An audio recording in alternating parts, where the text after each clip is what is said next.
बिस्मिल्लाहिर्रहमानिर्रहीम। अस्सलाम वालेकुम व्यूअर्स, मैं उम्मीद करती हूँ कि आप सब खैरियत के साथ होंगे। आज मैं आपको सरसों के साग की बहुत ही इजी रेसिपी बनाना सिखाऊंगी। गांव में जिस तरीके के साथ साग को तैयार किया जाता है इसी तरह मैं आपको ये रेसिपी बनाना सिखाऊंगी, मगर टेस्ट में ये बहुत ही टेस्टी बनता है। आप भी इस रेसिपी के मुताबिक साग को जरूर ट्राई करना और साथ ही मेरे चैनल को सब्सक्राइब करना, मेरी वीडियोस को लाइक और शेयर करना मत भूलिएगा। इसी के साथ ही हम आज की रेसिपी बनाना स्टार्ट करते हैं। आप देख सकते हैं कि 2 किलो मैंने ये सरसों का साग लिया है। माशाल्लाह से कितना फ्रेश सा सरसों का ये साग है। और साथ ही मैंने 1 किलो ये पालक ली है। पालक की मिकदार आप अपनी मर्जी के मुताबिक कम या ज्यादा रख सकते हैं। और साथ ही मैंने 1 गट्ठी बाथुन की ली है। साग और पालक को छुरी की मदद से बारीक बारीक सा काट लेना है और बाथुन के पत्ते उतार कर इनको भी बारीक बारीक सा काट कर इनको वॉश कर लेना है। साग, पालक और बाथुन को मैंने छुरी की मदद से बारीक बारीक सा कट करके इनको अच्छी तरह से वॉश कर लिया है। बाथुन में भी बहुत ज्यादा रेत और डस्ट होती है, इसको भी हमने अच्छी तरह वॉश कर लेना है।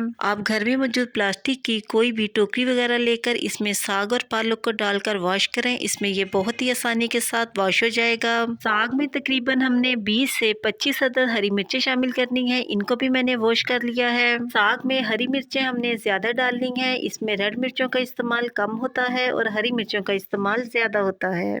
इसी स्टेप पर इसमें हमने 1 से 1.5 चम्मच नमक ऐड करना है। नमक की मिकदार आप अपनी मर्जी के मुताबिक कम या ज्यादा भी ऐड कर सकते हैं। और साथ ही इसमें हमने 2 गिलास पानी शामिल करना है और ढक्कन की मदद से इसको कवर करके मीडियम फ्लेम पर 1.5 से 2 घंटे के लिए इसको पकाना है। याद रखें कि आप जितना ज्यादा साग को गलाएंगे ये इतना ही टेस्टी बनेगा। साग को गलाने के दौरान चम्मच की मदद से सेंटर में इसको चेक करते रहना है ताकि साग और पालक नीचे ना लगे।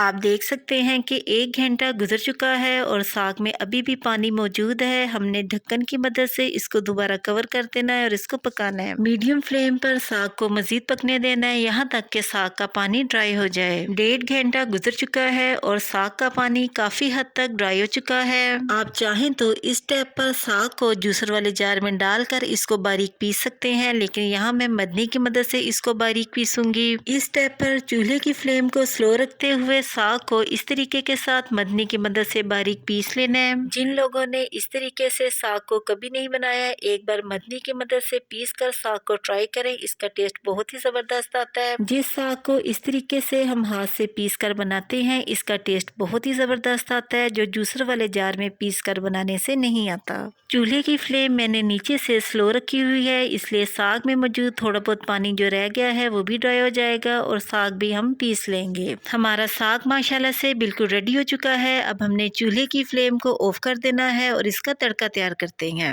साग का तड़का तैयार करने के लिए एक पैन में हमने 1 छोटी प्याली कुकिंग ऑयल ऐड करना है और इसको मीडियम फ्लेम पर गर्म कर लेना है। जैसे ही कुकिंग ऑयल गर्म हो इसमें हमने 2 मीडियम साइज की प्याज ऐड करनी है। प्याज को मैंने छुरी की मदद से इस तरीके के साथ लंबाई में कट कर लिया है। चम्मच की मदद से इसको हिलाते हुए मीडियम फ्लेम पर इसको गोल्डन ब्राउन कर लेना है। प्याज लाइट गोल्डन कलर में चेंज हो चुकी है। इसमें हमने अब 1 टेबल स्पून अदरक और लहसुन का पेस्ट ऐड करना है। चम्मच की मदद से इसको हिलाते हुए 2 मिनट तक अदरक और लहसुन के पेस्ट को मीडियम फ्लेम पर फ्राई करना है। और साथ ही इसमें हमने एक बड़े साइज का टमाटर ऐड कर देना है, जिसको मैंने छुरी की मदद से इस तरीके के साथ कट कर लिया है। और साथ ही इसमें हमने थोड़ा सा पानी ऐड करना है ताकि मसाला नीचे ना लगे। इस स्टेप पर इसमें हमने 1/2 टेबल स्पून नमक ऐड करना है। इससे ज्यादा हमने नमक ऐड नहीं करना है क्योंकि नमक हम पहले ऐड कर चुके हैं। 1 टेबल स्पून इसमें रेड मिर्च ऐड करनी है। इससे ज्यादा रेड मिर्च की हमें बिल्कुल जरूरत नहीं क्योंकि ग्रीन मिर्च हम पहले ही शामिल कर चुके हैं।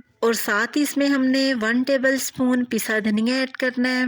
1/4 टेबल स्पून इसमें हल्दी पाउडर ऐड करना है। चम्मच की मदद से इनको मिक्स करना है और मीडियम फ्लेम पर 5 से 6 मिनट के लिए इनको फ्राई करना है ताकि प्याज और टमाटर मसाले में घुलकर मिक्स हो जाएं। आपने कोशिश करनी है कि आप मसाले की अच्छी तरह भुनाई करें ताकि प्याज और टमाटर मसाले में नजर ना आए, क्योंकि प्याज और टमाटर अगर मसाले में घुलकर मिक्स नहीं होंगे तो ये साग में बिल्कुल अच्छे नहीं लगेंगे। साग का तड़का बिल्कुल रेडी हो चुका है। अब इसमें हम साग शामिल करते हैं। बहुत ही एहतियात के साथ साग को इस तरह से तड़के में डाल देना है और चम्मच की मदद से इसको मिक्स करना है। माशाल्लाह से बहुत ही जबरदस्त सी खुशबू साग से आ रही है और साग हमारा बिल्कुल रेडी हो चुका है। अब हमने चूल्हे की फ्लेम को ऑफ कर देना है। अब हम साग को एक बर्तन में निकालते हैं।